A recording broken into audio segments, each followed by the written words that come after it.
अल्हम्दुलिल्लाह अल्हम्दुलिल्लाहि वकफ़ा वस्सलातु वस्सलामु अला सय्यिदिल अंबिया।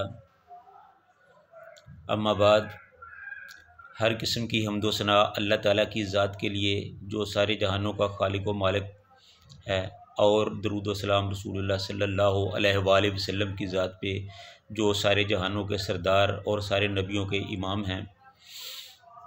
जैसा कि हम इससे पहले बता चुके हैं कि अहले मक्का का एक काफ़िला जो सामान तिजारत लेकर शाम से वापस आ रहा था, तो ये काफ़िला चूँकि बड़ी अहमियत का हामिल था, इसमें कुरैश का बहुत ज़्यादा मालो असबाब था, जिसमें तकरीबन 1000 ऊँट थे, जिन पर कम से कम 50,000 दिनार, जो लगभग 200 साढ़े 62 किलो सोने के बराबर मालियत का साजो सामान लदा हुआ था। हालांकि इसकी हिफाजत के लिए सिर्फ 40 आदमी थे, और ये अहले मदीना के लिए एक बड़ा ही नादर और ज़रूरी मौका था, जबकि मक्का वालों के लिए ये एक बड़ी नाजुक सी सूरत हाल थी कि अगर इस काफ़िले को रोक लिया जाता तो मदीना वालों को ये बहुत सा मालो असबाब मिल सकता था, और कुरैश के लिए ये एक बहुत बड़ी मुआशी और इक़्तिसादी मार शुमार की जाती, यानी कि ये उनकी एक बहुत बड़ी शिकस्त होती। तो इस तरह इस काफ़िले की को रोकने के लिए रसूलुल्लाह सल्लल्लाहु अलैहि वसल्लम ने सहाबा में पेशगी ऐलान फरमा दिया कि इस तरह कुरैश का एक काफ़िला आ रहा है, उसको रोकने के लिए जो हमारे साथ जाना चाहता है वो आ जाए। हो सकता है अल्लाह ताला उसे माल गनीमत के तौर पर तुम्हारे हवाले कर दे।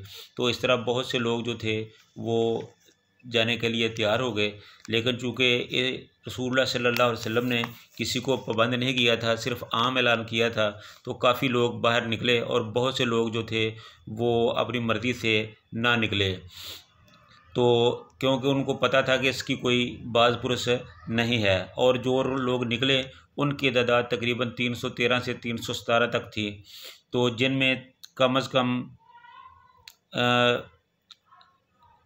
80-85 के करीब मुहाजिरीन थे, और बाकी अंसार थे, जिनमें 60-62 के करीब औस और 170 के करीब खज़रज से तल्लुक़ रखने वाले अफराद थे।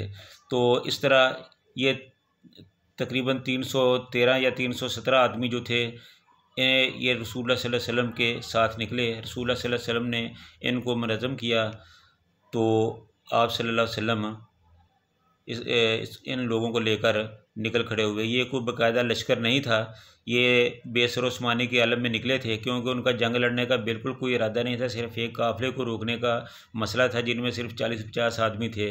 तो उन्होंने ये तसव्वुर किया कि हमारे पास चूँकि 300 आदमी मौजूद हैं, तो हम आसानी से अपना ये काम कर सकते हैं। तो इसलिए ये लोग रसूलुल्लाह सल्लल्लाहु अलैहि वसल्लम की क़यादत में मदीने से बाहर निकल आए। तो जब उधर अबू सुफियान को पता चला कि अहले मदीना हमारे इस काफ़िले को रोकने की कोशिश करेंगे, तो वो बहुत ज़्यादा मोहतात हो गया। तो उसने लश्कर अपने काफ़िले की हिफाजत के लिए मुतअद्दिद इंतज़ामात किए, और बाकायदा मालूमात लेता रहा कि कोई ख़तरे की बात तो नहीं। इस तरह अबू सुफियान को ये पता चल गया कि रसूलुल्लाह सल्लल्लाहु अलैहि वसल्लम अपने साथियों के साथ इस काफ़िले को रोकने के लिए निकल खड़े हुए हैं। तो अबू सुफियान ने इस ख़तरे को भांपते हुए आगे जाकर अपने काफ़िले का रुख बदला, और वो मक्का की शाहराह से हटकर साहिल समुंदर की तरफ हो लिया, और एक लंबा चक्कर काट कर फिर मक्का की तरफ रवाना हुआ। तो जैसे ही उसे पता चला कि अहले मदीना हमारे इस काफ़िले को रोकने की कोशिश कर रहे हैं, तो उन्होंने अपने आदमियों को मक्का की तरफ भगा दिया कि हमारे काफ़िले को ख़तरा है, लिहाजा आप फ़ौरन निकलो। तो चूँकि उसका रुख भी उस वक़्त बदर की तरफ था, आप सल्लल्लाहु अलैहि वसल्लम भी बदर की तरफ ही जा रहे थे, तो जो मक्के के लोग थे वो भी बदर की तरफ चल पड़े। जब मक्के वालों को पता चला हुआ कि हमारे काफ़िले को रोकने की कोशिश की जा रही है, तो उन्होंने आम जंग का ऐलान कर दिया, और वो पूरी तैयारी के साथ निकल खड़े हुए। मक्के के किसी घर से कोई फ़र्द बाकी ना रहा जो खुद ना आ सका, उन्हें अपनी जगह पर किसी को भेज दिया। इस तरह मक्के के लोग जो थे वो पूरी तैयारी के साथ हथियार बंद होकर मुसलमानों के साथ लड़ने के लिए निकल खड़े हुए। जब ये काफ़िरों का लश्कर भी निकल आया, तो उधर अबू सुफियान का काफ़िला भी बच गया। तो फिर अबू सुफियान ने दूसरा पैगाम भेजा कि हमारा काफ़िला मुसलमानों से बच निकला है, इसलिए अब आप वापस आ जाओ, आपको जंग लड़ने की ज़रूरत नहीं है। तो जब ये पैगाम अबू जहल को पहुंचा, क्योंकि अबू जहल मक्के के जो लश्कर था उसकी क़यादत कर रहा था, तो जब अबू जहल को पता चला तो उसने वापसी से इनकार कर दिया। उसने कहा कि अब हम निकले हुए हैं, अब मुसलमानों को सबक सिखाकर फिर ही हम वापस जाएंगे। चनाचे वो बदर की तरफ अपने सफ़र में रवां दवां रहा। उधर कुफ़ार का लश्कर भी बदर पहुंच गया और उधर रसूलुल्लाह सल्लल्लाहु अलैहि वसल्लम भी अपने साथियों समेत बदर की तरफ रवां दवां रहे। तो अभी रसूलुल्लाह सल्लल्लाहु अलैहि वसल्लम रास्ते में जा ही रहे थे, तो उनको पता चला कि अबू सुफियान को हमारी खबर हो गई है और वो रास्ता बदलकर दूसरी तरफ चला गया है। तो अब मक्का वाले भी एक अजीम लश्कर लेकर इस तरफ बदर की तरफ आ रहे हैं। अब सूरत हाल जो थी वो बिल्कुल तब्दील हो गई थी। जो मदीना के लोग थे वो तो सिर्फ़ एक काफ़िला के लिए निकले थे, और अब जो उनका मुकाबला था एक बहुत बड़े अजीम और जर्रार किस्म के लश्कर के साथ सामना हो गया था। तो अब रसूलुल्लाह सल्लल्लाहु अलैहि वसल्लम ने हंगामी तौर पर अपने रफ़क़ा को बुलाया, एक मीटिंग तलब की और उनके साथ सामने नई सूरत हाल जो थी वो रखी कि अब हमें क्या करना चाहिए। तो पहली बात तो सोचने वाली ये थी कि रसूलुल्लाह सल्लल्लाहु अलैहि वसल्लम ने ये सोचा कि अगर हम वापस चले गए तो जो कुफ़ार का लश्कर आ रहा है उसको कौन रोकेगा, और ये बड़ी हद तक हो सकता है कि कुफ़ार को अगर कोई रोकने वाला ना हुआ तो वो डायरेक्ट मदीना पर ही हमला कर दे। तो इसलिए अब कुफ़ार के लश्कर को रोकना भी बहुत ज़रूरी था, लेकिन उसके साथ लड़ने के लिए कोई तैयारी भी नहीं थी। तो इसलिए रसूलुल्लाह सल्लल्लाहु अलैहि वसल्लम ने अपने सहाबा कराम रिज़वानुल्लाह अलैहिम अजमाइन से इस सिलसिले में मशवरा किया। तो तमाम सहाबा ने रसूलुल्लाह सल्लल्लाहु अलैहि वसल्लम को इख्तियार दे दिया कि हम आपके साथ हैं, जैसा भी आपका फ़ैसला हो हम हर तरह के हालात में आपके साथ हैं। जब ये बात हज़रत उमर, हज़रत अबू बकर सिद्दीक़ रज़ी अल्लाह ताला अन्हु और मुतअद्दिद मुहाजिरीन ने कही थी, तो अब आप रसूलुल्लाह सल्लल्लाहु अलैहि वसल्लम का ये ख्याल था कि जो अंसार से भी कोई जवाब मिल जाए। तो आप सल्लल्लाहु अलैहि वसल्लम ने 2-3 दफ़ा मुखातब करके लश्कर वालों को मुखातब करके कहा कि आपका क्या इरादा है। तो हज़रत साद बिन मुआज़ रज़ी अल्लाह ताला अन्हु जो अंसार के सरबराह थे, उन्होंने कहा कि अल्लाह के रसूल, मालूम होता है कि आप शायद अंसार से मुखातब हैं। तो रसूलुल्लाह सल्लल्लाहु अलैहि वसल्लम ने फरमाया कि हाँ, मैं अंसार से ही मुखातब हूँ। तो फिर उन्होंने अर्ज़ किया कि अल्लाह के रसूल, ऐसी कोई बात नहीं, हमने आपका कलमा पढ़ा है, आप पर ईमान लाए हैं और आपके लिए हमारा सब कुछ हाज़िर है। आप हमसे जो चाहें ले लें, जो चाहें छोड़ दें, जहाँ चाहें ले जाएं, हम आप हर लिहाज से आपके साथ हैं। अगर आप हमें हुक्म दें तो हम आपके हुक्म के मुताबिक समुद्रों में भी छलांगे लगाने के लिए तैयार हैं, तो हम आपको किसी भी हालत में मायूस नहीं करेंगे। तो इस तरह रसूलुल्लाह सल्लल्लाहु अलैहि वसल्लम बहुत खुश हुए। तो आप सल्लल्लाहु अलैहि वसल्लम अपने सहाबा से मुतमईन होकर बदर की तरफ चल पड़े। तो इस तरह जब बदर के मैदान में पहुँच गए तो सामने कुफ़ार का लश्कर था और दूसरी तरफ उनके सामने सहाबा थे। तो रात के वक़्त बारिश हो गई, तो जो कुफ़ार की सैर थी वहाँ कीचड़ और दलदल की वजह से उनके लिए मुश्किलात पैदा हुई, और जो मुसलमानों की तरफ था वहाँ हल्की हल्की फुहार सी हुई, जिसकी वजह से रेत बैठ गई और मुसलमानों के कदम जम गए। तो इस तरह ये अल्लाह ताला की एक ख़ास करम नवाज़ी थी। तो आप सल्लल्लाहु अलैहि वसल्लम ने बदर के मैदान में जाकर 2-3 कुओं पर कब्ज़ा कर लिया ताकि पानी का कोई मसला न रहे। तो वहाँ हब्बाब बिन मंज़र रज़ी अल्लाह ताला अन्हु ने एक माहिर फ़ौजी की तरह रसूलुल्लाह सल्लल्लाहु अलैहि वसल्लम से ये पूछा कि हज़ूर, यहाँ आप अपने हिकमत अमली की वजह से बैठे हैं या अल्लाह के हुक्म से यहाँ बैठे हैं? तो आप सल्लल्लाहु अलैहि वसल्लम ने फरमाया कि नहीं, ये सिर्फ़ एक हिकमत अमली के तहत ही बैठे हैं। तो उन्होंने कहा, फिर मेरा मशवरा है कि आप यहाँ से थोड़ा सा आगे चले जाएँ, जो आखिरी कुआँ हैं उस पर हम कब्ज़ा कर लेते हैं ताकि कुरैश को पानी से रोका जा सके। तो इस तरह ये बात रसूलुल्लाह सल्लल्लाहु अलैहि वसल्लम को बहुत पसंद आई और उन्होंने फरमाया कि ये तुम्हारा मशवरा मुझे बहुत पसंद आया है, इसलिए सब आगे चलो। तो इस तरह इस्लामी लश्कर थोड़ा सा आगे बढ़कर तमाम कुओं पर काबज़ हो गया और इस तरह मैदान जो था वो मुसलमानों के कंट्रोल में रहा। उसके बाद रात के वक़्त रसूलुल्लाह सल्लल्लाहु अलैहि वसल्लम ने अल्लाह ताला से बहुत सी दुआएं की, फ़तह की। तो दोनों लश्करों ने रात वहाँ गुजारी। तो आप सल्लल्लाहु अलैहि वसल्लम वहाँ लश्कर में चल फिर रहे थे और उनके हाथ में एक छड़ी थी। तो आप सल्लल्लाहु अलैहि वसल्लम फरमा रहे थे कि कल को फ़लाँ काफ़िर जो है वो इस जगह पे कत्ल होगा और फ़लाँ काफ़िर जो है वो इधर मरदार होगा और फ़लाँ काफ़िर जो है वो इधर मरा पड़ा होगा। तो रसूलुल्लाह सल्लल्लाहु अलैहि वसल्लम ने जब ये सारी बातें की तो सहाबा सुन रहे थे। तो उनको यकीन था कि जो आप सल्लल्लाहु अलैहि वसल्लम फरमा रहे हैं बिल्कुल ऐसा ही होगा।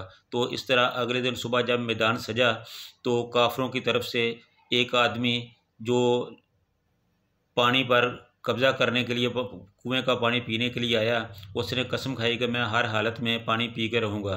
तो जब वो आगे बढ़ा तो हज़रत हम्ज़ा रज़ियल्लाहु ताला ने उसे देख लिया तो एक ही वार में उसका काम तमाम कर दिया।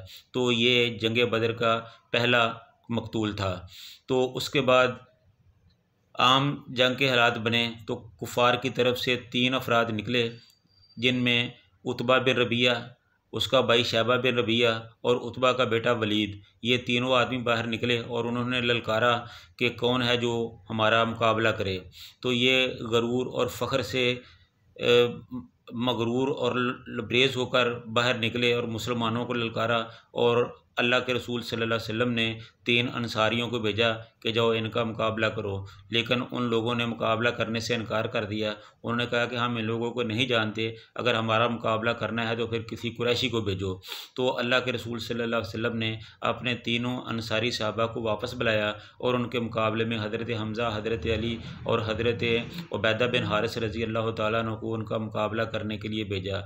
तो उतबा का मुकाबला हज़रत हम्ज़ा रज़ी अल्लाह तआला अन्हु से हुआ और शैबा का मुकाबला हज़रत अली रज़ी अल्लाह तआला अन्हु से हुआ और वलीद का जोड़ हज़रत अबू उबैदा से पड़ा। तो हज़रत हम्ज़ा रज़ी अल्लाह तआला ने अपने मद्दे मुकाबल उतबा को एक ही वार में गिरा दिया और इस तरह हज़रत अली रज़ी अल्लाह तआला ने भी अपने मुखालफ शैबा बिन रबिया को फ़ौरन ही एक ही जस्त में उसका काम तमाम कर दिया और वो दोनों काफिर तड़प कर ठंडे हो गए। उसके बाद उतबा का बेटा वलीद था, उसका मुकाबला उबैदा इब्न हारिस से हो रहा था। तो चूँकि उबैदा उम्र में काफ़ी बड़े थे, वो अपनी उम्र की वजह से कोई इतना ज़्यादा रिज़ल्ट ना दे सके। तो वलीद ने, चूँकि वो एक नौजवान था, तो उसकी जो तलवार थी वो उनके पाँव पर लगी, उनका एक पाँव कट गया। तो कबल इसके कि वो आगे बढ़कर उनको शहीद करता, उस वक़्त तक हज़रत अली अपने मद्दे मुकाबल को गिराकर फ़ारिग हो चुके थे। तो उन्होंने आगे बढ़कर फ़ौरन ही वलीद का भी काम तमाम कर दिया और हज़रत उबैदा बिन हारिस को वापस लश्कर में ले आए। इस तरह जब कुफ़ार के ये बड़े बड़े 3 सरदार मारे गए तो कुफ़ार को भी होश आया, तो उन्होंने फ़ौरन ही मुसलमानों पर हमला कर दिया। तो मुसलमानों को अल्लाह के रसूल सल्लल्लाहु अलैहि वसल्लम ने ये हुक्म दिया था कि आपने जब तक मैं ना कहूँ हमला नहीं करना। तो जब कुफ़ार आगे बढ़े, अपनी सफ़ों से निकल कर आगे बढ़े, तो हज़रत अब्दुर्रहमान बिन औफ़ रज़ी अल्लाह तआला अन्हु बताते हैं कि मैं अपनी सफ़ में खड़ा था, जब मैंने अपने दाएं बाएं देखा तो मेरे दाएं बाएं दोनों तरफ 2 नौउम्र लड़के खड़े थे। मैं उनको देखकर परेशान हो गया कि अगर मेरे साथ कोई जवान होता तो चलो हम मिलकर लड़ते। अब ये तो दोनों तरफ मेरे बच्चे हैं, मैं इनकी हिफाजत करूँगा या अपनी हिफाजत करूँगा या मैं दुश्मनों के साथ मुकाबला करूँगा।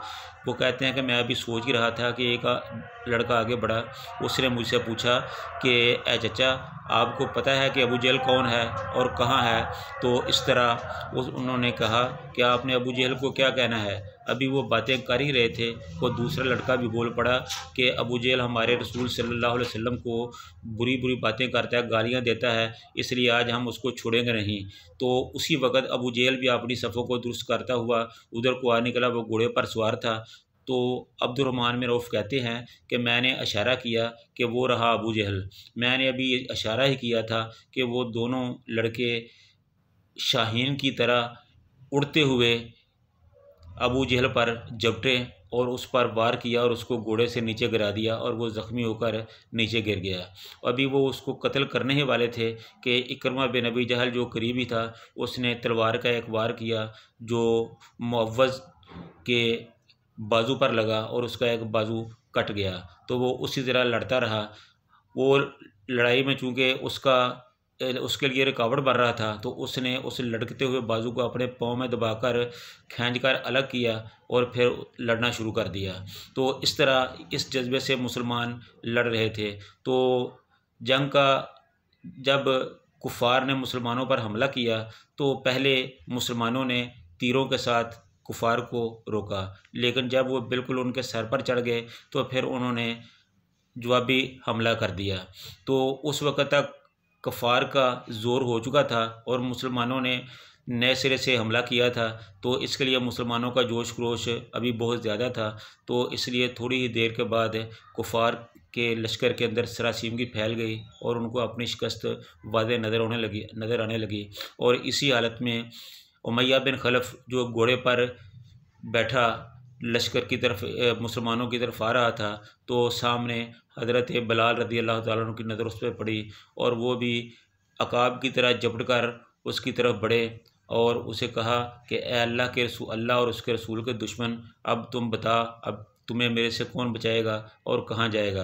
तो उसने अपने आप को बचाने की बड़ी कोशिश की, लेकिन हज़रत बिलाल रज़ी अल्लाह तआला अन्हु ने तलवार का एक वार करके उसकी गर्दन तन से जुदा कर दी और वो तड़प कर ठंडा हो गया। इस तरह कुफ़ार के 12 बड़े बड़े जो सरदार थे वो इस जंग में काम आए और बाकी जो थे वो मैदान छोड़कर भाग गए। तो नतीजा ये रहा कि कुफ़ार के कम अज़ कम 70 आदमी जो थे वो मैदान में मारे गए और 72 के करीब जो थे वो गिरफ़्तार हुए। तो जब जंग बंद हो गई, जब जंग ख़त्म हुई, तो रसूलुल्लाह सल्लल्लाहु अलैहि वसल्लम ने कहा कि जाओ देखो अबू जहल को तलाश करो और फ़लाँ आदमी को तलाश करो। तो लोग उनके लिए निकल खड़े हुए। तो हज़रत अब्दुल्लाह बिन मसूद रज़ी अल्लाह तआला अन्हु बताते हैं कि मैं अबू जहल की मैं जिन जिन को रसूलुल्लाह सल्लल्लाहु अलैहि वसल्लम ने कहा था उनकी तलाश में हम निकल खड़े हुए। अभी थोड़ी ही दूर गए थे कि एक जगह पे मुझे अबू जहल कराहता हुआ नज़र आया। जब मैं उनके पास गया तो मैंने उसके ऊपर अपना पाँव रख कर कहा कि अल्लाह और उसके रसूल के दुश्मन, अब बता तेरा क्या हाल करूं। तो उसने फिर गरूर और तकब्बर से भरपूर लहजे में कहा कि ए चरवाहे के बच्चे, क्या तू मेरे साथ मुकाबला करेगा। तो हज़रत अब्दुल्लाह बिन मसूद रज़ी अल्लाह तआला अन्हु ने अपनी तलवार निकाली और उस पर हमला किया और उसने कहा कि देखो चरवाहे, अगर तुम मुझे मारना चाहते हो तो मेरी गर्दन को ज़रा नीचे से रख के काटना, ताकि कोई देखकर ये अंदाज़ा कर ले कि ये किसी सरदार की गर्दन है। तो हज़रत अब्दुल्लाह बिन मसूद ने उसकी बकवास को नज़रअंदाज करते हुए उसकी गर्दन तन से जुदा कर दी और उसको रसूलुल्लाह सल्लल्लाहु अलैहि वसल्लम की खिदमत में पेश किया। तो इस तरह इस जंग का ख़ात्मा हुआ और जो मक्का के कुफ़ार थे वो अपने बड़े बड़े सरदारों को वहीं छोड़कर आप वापस भाग गए। तो रसूलुल्लाह सल्लल्लाहु अलैहि वसल्लम के हुक्म के मुताबिक ये जितने भी मकतूल थे इनको बदर के कुओं में डाल दिया गया। तो फिर अल्लाह के रसूल ने पूछा कि हाँ, अब बताओ कैसे हो, तुम्हारा क्या हाल है और तुम पे क्या बीत रही है। तो सहाबा ने पूछा कि ए अल्लाह के रसूल, क्या ये सुन रहे हैं। तो आप सल्लल्लाहु अलैहि वसल्लम ने फरमाया कि हाँ, इस वक्त सुन रहे हैं। यानी कि एक मखसूस वक़्त, हमेशा के लिए नहीं, एक मखसूस वक्त के लिए, यानी कि अब का लफ्ज़ इस्तेमाल किया कि अल आना, कि अभी ये सुन रहे हैं। तो इस तरह करके वो लोग जो थे वो अपने अंजाम को पहुँचे और अल्लाह ताला ने मुसलमानों को फ़तह मुबीन अता फ़रमाई। ये कुफ़र और इस्लाम का पहला मार्का था जिसे अल्लाह ताला ने मुसलमानों के नाम किया और इसके बाद काफ़िरों की कमर टूट गई और मुसलमान जो थे वो बड़ी तेज़ी के साथ इस्लाम की तबलीग करने लगे और इस्लाम को घर घर पहुँचाने लगे और इस तरह अल्लाह ताला ने इस्लाम के लिए तरक्की के जो मौके थे वो खोल दिए और अल्लाह ताला ने इस्लाम और मुसलमानों को गालिब किया। तो अल्लाह ताला से दुआ है कि जिस तरह उस वक़्त अल्लाह ताला ने मुसलमानों की मदद फरमाई थी, अब भी अल्लाह ताला मुसलमानों की मदद फरमाए। किसी ने क्या खूब कहा है कि फ़रिश्ते तेरी नुसरत को फ़ज़ाए बदर पैदा कर, फ़रिश्ते तेरी नुसरत को उतर सकते हैं कतार अंदर कतार अब भी। अगर मुसलमानों में ईमान का वो मेयार अब भी हो जाए तो ऐसी कोई बात नहीं है कि मुसलमान फिर से गालिब ना हो। बात सिर्फ हमारे अपने किरदार की है, हम अपने दीन से पीछे हट गए हैं। अल्लाह करे तो हम अपने फिर अपने दीन पर लौट जाएं, अपने दीन पर कायम हो जाएं, अपने दीन पर अमल पैरा हो जाएं, तो यकीनन अल्लाह ताला हमें अब भी सुरखरू करेगा। तो व आखिरु दावाना अनिल हम्दुलिल्लाहि रब्बिल आलमीन।